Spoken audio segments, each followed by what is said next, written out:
A new episode of Just in Time starts right now.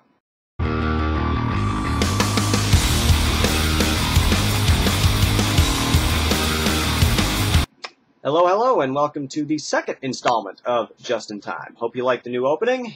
It's going to be in every episode from now on, and of course, as you know, this entire thing is about me talking about politics or religion or whatever current events, and this week, I'm thinking about talking about Syria. I said I was going to talk about it last week, so I'm going to keep my promise and talk about it, because it's still in the news. It's still a pretty big deal. But first things first, episode length. Last week, my video was like 25 minutes. I don't want to do that anymore. It takes up my time. It takes up your time. It won't fit into one video on YouTube because there's a 15-minute limit. So I'm going to try and keep it now between 7 and 12 minutes if I can. This one probably is going to be more like around 12 minutes because I'm actually having to take the time to tell you about shorter episodes. So catch 22 there.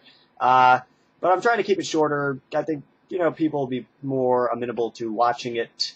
And to be honest, I can't even watch myself for more than a few minutes. So I can't expect you guys to do that for 25 minutes either. Just half an hour is just way too long. So try and keep this short as I can. I know it's a lot to talk about in a very short amount of time. Try to get it out. Pretty much getting to it right now.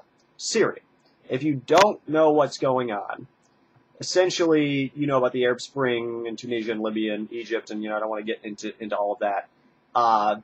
People are rebelling all across the Middle East. They're rebelling against their dictatorships, the monarchies that have been over them for so long, and they want freedom. They want democratic reforms. At least most of them do. You do have, parts of it in, like the Muslim Brotherhood, radical Islamic factions, with like Iran in 1979 when they overthrew the Shah, who was a dictator. They, instead of replacing it with a actual, republic, they replaced it with essentially a theocracy, an Islamic republic, whatever that means. But it looks like in some of these other countries, like Libya, it looks like it's actually going to follow in Iran's footsteps and become a theocracy. In Egypt, like I said, I don't want to take too much time on this, but they're more secular at this point. The military's in charge at this point. Mubarak is gone, but the military's still in charge, so they haven't really had the full reforms they want. In Syria, you have, right now, it's kind of almost verging on a civil war. You have the rebels versus Assad, Bashar al-Assad, who is the president/dictator over Syria, followed after his father, and he's cracking down on these guys. I mean, he's undeniable that he is absolutely overstepping his bounds as any leader of any country, in killing his own people. I mean, the injuries, the deaths, the displacement. I mean, it's not exactly a genocide, but it's a very bad situation. It's something that everyone as a human being should be concerned about. And I don't agree with the idea, right off the bat I want to say that I don't agree with the idea that we should just mind our own business and to stay out of it. No, we don't care about those Syrians. I'm not like that. I'm a generally an anti-war guy, not an interventionist, but I don't think of it in that terms. I mean, in those terms. As Martin Luther King said, a threat to justice anywhere is a threat to justice everywhere. And I agree with that. I think that is a good view to have. You can't just bury your head in the sand and pretend like nothing's going on. We should care about what's going on in Syria. People are dying. People's rights are being taken away from them. There's a dictator. I mean, as a libertarian, and I would hope as other libertarians, we should be against all dictators everywhere. Not just in America, and not just the ones we set up, but the ones even we are enemies against. I mean, we should be against all tyranny anywhere, following the logic of what Martin Luther King said. You can't just say we should only care about America and Americans. I mean, our government's responsibility is first to America. I mean, that makes sense. We pay taxes to them. They're supposed to represent us. They're supposed to protect our rights and liberties. But as people, as members of the planet, as of the human race, we should care. So I want to start off by saying that. But at the same time, you have the war drums beating in Congress and the administration. I think Obama is trying his best not to get involved here. I mean, his Nobel Peace Prize is already in question with the whole Libya excursion and the fact that he has practically tripled the amount of troops in Afghanistan. So I think if he's going to hold on to that Nobel Peace Prize and have any legitimacy to it, he's got to be walking on some, on a tightrope now of, not wanting to get involved in another war, but at the same time not wanting to look weak so that he can get reelected next November. So it's a difficult position for Obama to be in. I certainly don't envy him. But of course in Congress you have the same three guys. It never fails. It never fails. The same three guys. Senator John McCain, Senator Joe Lieberman, and Senator Lindsey Graham up there on the floor calling for war. Just not even any nuanced, like no-fly zones. I mean, they want boots on the ground in Syria, American boots on the ground.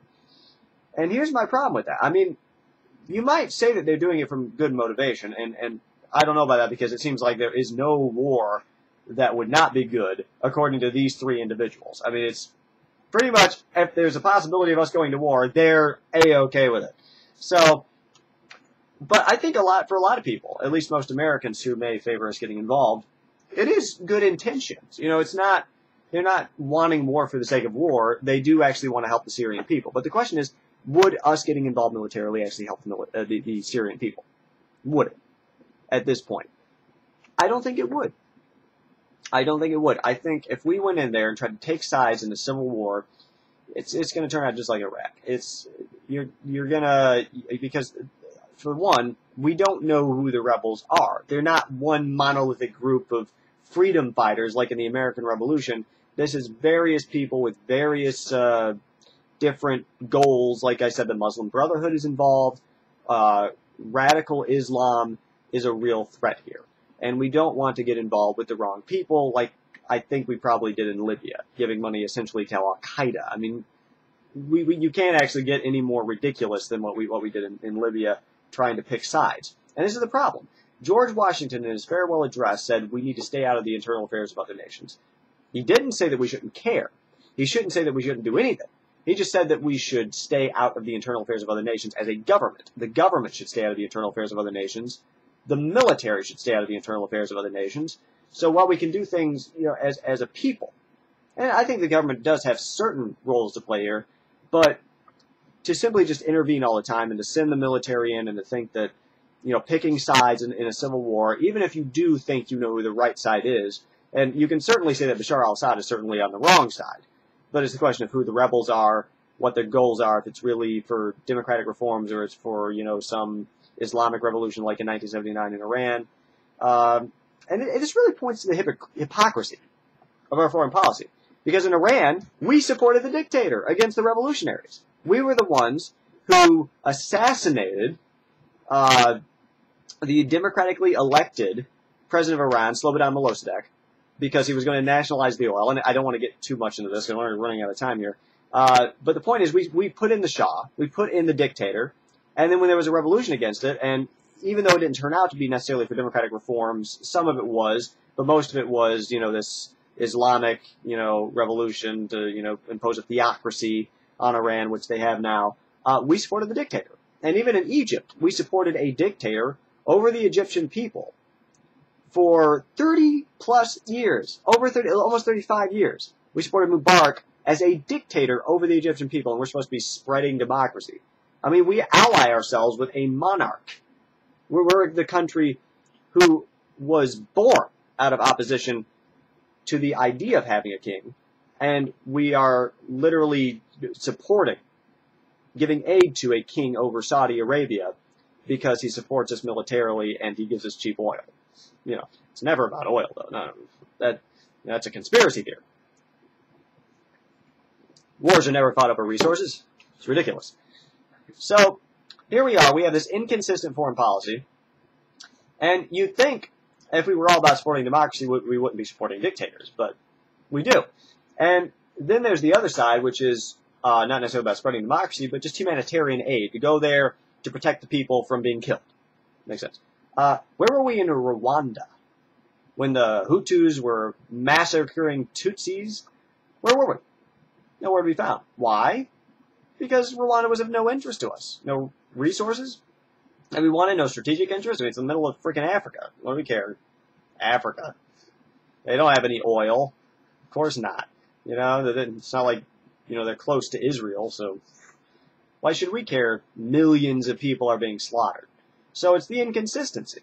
It's the hypocrisy. So when the same people who did not intervene in Rwanda, the same people who supported Mubarak, who supported the Shah, who continue to support the king of Saudi Arabia, how can they stand there and say, we're for spreading democracy, or we're for humanitarian aid? That's our only goals. It's not about oil. It's not about strategic interest. It's not about, just keeping America on top in the world. It's about, democracy and keeping people from being killed, stopping the violence, stopping the genocide, even though it's not really a genocide over there, I wouldn't say yet. It's certainly not based on racial grounds or ethnic grounds or even religious grounds, so it's not a genocide. It is, a government cracking down on protesters. And I mean, even recently, in Yemen, where were we in Yemen? Because we support the government of Yemen, we supported them taking out their protesters. And their protesters were just as legitimate in the Arab Spring as the protesters in Syria. So the inconsistency is staggering. I mean, the people of Syria might think us intervening, some of them might think us intervening is a good idea, but if they know anything about our foreign policy, they would not want us to intervene because they know what we do. We put up puppet regimes that support the United States. We're not going to do what's in their best interest. We're going to do what's in our government's best interest. And the thing is, even the arguments that it is in our best interest or in Israel's best interest, Israel's our greatest ally, of course, in the Middle East, it's not true. It wouldn't be in Israel's best interest.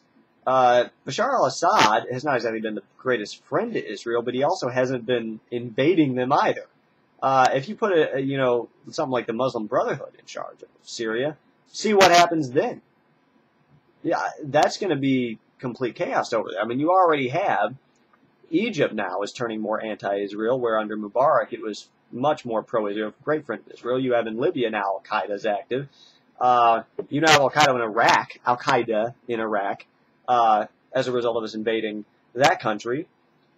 I mean, we are actually hurting Israel with our foreign policy. We're actually making it harder for them to defend themselves with our foreign policy, even though we think we're helping them. It's really about our own foreign policy pursuits. I'm already over 12 minutes. I'm going to have to keep going. I got more thoughts. Sorry. You will listen to me and you will like it. Okay. Final thoughts here, so I can close out. It's also not good for the United States. Even if you argue that, oil, obviously we have oil in this country. If you really wanted oil, we could drill for it here and it'd be cheaper. We wouldn't have to pay $5 a gallon for gas. Come on. I mean, even looking at alternative resources here, I mean, we could get off dependence on foreign oil easy. If our politicians actually cared about that, we wouldn't have to depend on foreign oil. So that is a bunk argument completely. Also, strategically, all our government is authorized to do in the Constitution is defend this country. That's all they're authorized to do. Us being over there is not helping us over here. We're only creating more problems for ourselves. We're creating worse problems for Israel, certainly, but also more problems for ourselves with our foreign policy. No doubt about that. Blowback is a huge issue. I'm not going to get into that right now, though. But, also financially, we can't afford another war. We cannot, whether it's with Iran or Syria, or if we just decided to invade Turkey and, and maybe that's our third one. I don't know. Maybe we'll invade Russia next. Maybe China. I mean, we got to be invading somebody all the time, otherwise we're not safe, right? We can't afford it. We cannot afford it. If we went into another war right now, we would go broke. Our dollar is this close to being completely devalued.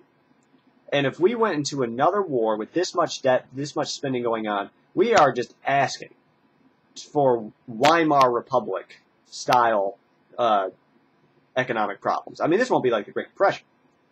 The Great Depression will look like paradise compared to what we'll do if we go into Syria or Iran. And I'll talk about Iran another time, but it's completely wrong. For us to go to another war anywhere, Syria included, would be disastrous economically. It would be a problem for us national security-wise, but it would be disastrous for us economic-wise.